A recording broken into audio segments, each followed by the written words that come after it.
Supreme Court of India ने बहुत important case जिसका नाम है people's union for civil liberties versus union of India 2003 में ये कहा है कि डेरिवेटिव फंडामेंटल राइट्स जैसा कुछ नहीं होता। डेरिवेटिव का मतलब कहीं और से लिया गया या डिराइव किया गया है। इसका मतलब सुप्रीम कोर्ट के अनुसार ये हुआ कि अगर कोई फंडामेंटल राइट्स किसी आर्टिकल के रूप में हमारे कॉन्स्टिट्यूशन में मेंशन नहीं है तो ये नहीं माना जाएगा कि जो राइट सुप्रीम कोर्ट डिराइव करती है या एग्जिस्टिंग राइट को एक्सपैंड करती है वो कहीं और से लिया जा रहा है। और इसी तरह इस केस में भी सुप्रीम कोर्ट ने ये कहा कि वोटर्स का ये अधिकार है कि वो इलेक्शन में खड़े हुए कैंडिडेट्स के बैकग्राउंड के बारे में जान सके वोट देने से पहले, और ये अधिकार हर नागरिक को आर्टिकल 19(1)(a) से मिलता है। और इसी तरह राइट टू इन्फॉर्मेशन यानी सूचना का अधिकार हर एक नागरिक का फंडामेंटल राइट्स है। दोस्तों, आज हम एक ऐसे अधिकार के बारे में बात करेंगे जो हर एक इंसान के लिए बहुत जरूरी है। ये राइट इतना इम्पोर्टेंट है कि इसके बिना हम एग्जिस्ट नहीं कर सकते, और ये है freedom of speech and expression. ये अधिकार पैदा होने से मरने तक इंसानों को मिलता है, और ये अधिकार हमारा कॉन्स्टिट्यूशन आर्टिकल 19(1)(a) के द्वारा प्रोटेक्टेड है। एक चीज का ध्यान हमें देना चाहिए कि फंडामेंटल राइट्स जो हमारे कॉन्स्टिट्यूशन ऑफ इंडिया पार्ट 3 में मेंशन है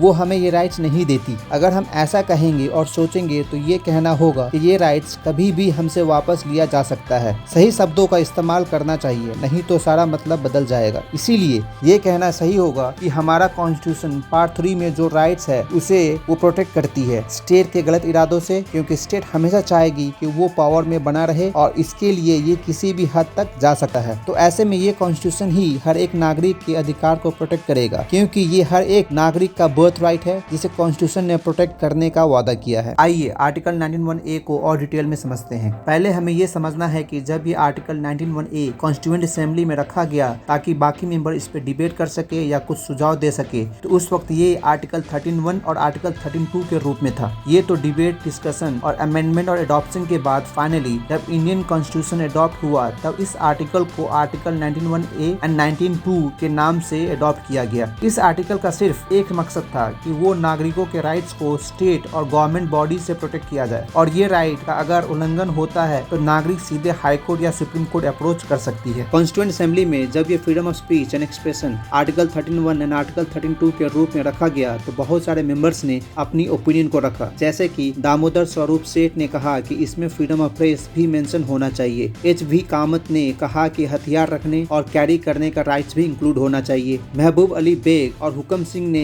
ये कहा कि आर्टिकल 13 के सब क्लॉज 2 से लेके सब क्लॉज 6 को डिलीट कर देना चाहिए। K.M. मुंशी ने ये कहा कि freedom of speech and expression में जो सेडिशंस वर्ड है उसको रिमूव कर देना चाहिए। H.J. खंडरकर ने ये कहा कि जो अधिकार राइट हैंड से दिया जा रहा है उसे हम वापस लेफ्ट हैंड से ले रहे हैं। और केंगल हनुमंथैया ने बहुत अच्छी बात कही। उन्होंने कॉन्स्टिट्यूएंट असेंबली की डिबेट में ये कहा कि फंडामेंटल राइट्स जिस तरीके से ड्राफ्ट हुआ है इससे सिर्फ और सिर्फ कोर्ट में केस के फाइल ही इंक्रीज होंगे और नागरिक कोर्ट के चक्कर लगाते रहेंगे अपने अधिकार को प्रोटेक्ट करने के लिए। एंड ये बात कितनी सच्ची है ये मैं आप लोगों पे छोड़ता हूँ। B.R. अम्बेडकर जो ड्राफ्टिंग कमेटी के चेयरमैन थे उन्होंने सब मेंबर के ओपिनियन को बखूबी ध्यान से सुना, और फाइनली K.M. मुंशी ने जो कहा था कि सेडिशन वर्ड डिलीट करने के लिए इनकी बात मान के सेडिशन वर्ड को आर्टिकल 13(1) से हटा दिया। और B.R. अम्बेडकर ने फ्रीडम ऑफ प्रेस को लेके ये कहा कि ये freedom of speech and expression में ही इम्प्लिसिट है, क्योंकि ये अधिकार सिर्फ नागरिकों को मिला है और जो भी अपनी बात एक्सप्रेस करेगा वो किसी भी माध्यम से कर सकता है, और इसलिए प्रेस भी इसी में इंक्लूडेड है और इसे अलग से मेंशन करने की जरूरत नहीं।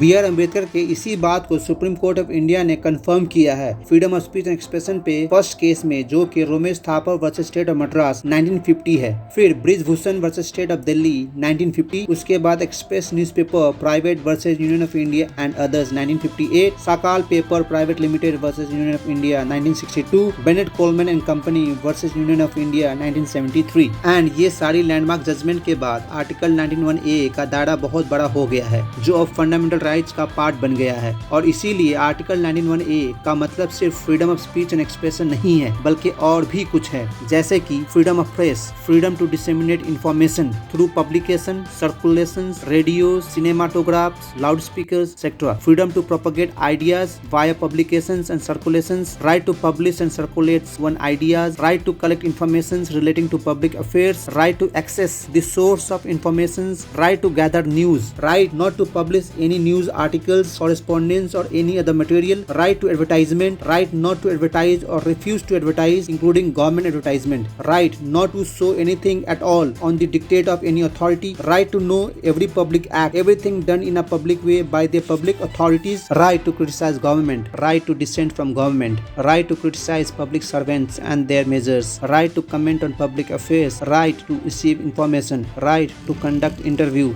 but of only public officials and no private persons unless private person don't give consent, right to deny interviews, right to reply, right to speak freely, right to remain silent, right not to listen and not to be forced to listen, right to portray social evil, right to broadcast historical events, right from compelled speech, freedom from compelled speech, right to privacy, right to hunger strike, right to commercial speech and advertisement, और ऐसे ही और भी rights हैं। अब एक सवाल, अगर कोई राइट फंडामेंटल राइट्स जो पार्ट 3 में मेंशन्ड है के अंदर एक्सप्रेसली मेंशन नहीं है तो क्या वो राइट्स आर्टिकल 13 और आर्टिकल 19 के मापदंड के बाहर हो जाएगा, चाहे वो एक्सप्रेस्ड राइट्स को एंजॉय करने में जितनी भी परेशानी क्यों न हो? इसका जवाब सुप्रीम कोर्ट ने Maneka Gandhi versus union of India 1978 में दिया है। सुप्रीम कोर्ट ने कहा है कि जो भी राइट्स एक्सप्रेसली मेंशन राइट्स को एंजॉय करने में सहायता पहुंचाती है उस एसोसिएटेड राइट्स को उतना ही प्रोटेक्शन मिलेगा जितना कि एक्सप्रेस्ड राइट्स को। सुप्रीम कोर्ट ऑफ इंडिया ने Unni Krishnan JP versus State of Andhra Pradesh 1993 में ये कहा है कि किसी भी राइट्स को फंडामेंटल राइट्स ट्रीट करने के लिए जरूरी नहीं कि वो राइट फंडामेंटल राइट के कैटेगरी में मेंशन्ड हो। जिस तरीके से सोशल एंड इकोनॉमिकल चेंज हो रहा है समाज में, नए नए राइट्स इवॉल्व हो रहे हैं और हमारा कॉन्स्टिट्यूशन एक ऑर्गेनिक कॉन्स्टिट्यूशन है जो समय के साथ इवॉल्व हो रहा है। तो ऐसे में नए राइट्स को रिकॉग्नाइज करना जरूरी है अगर सोशल डिमांड्स को पूरा करना है तो। इसीलिए सुप्रीम कोर्ट ने इस केस में डॉक्ट्रिन ऑफ इम्प्लाइड राइट्स को रिकॉग्नाइज किया है।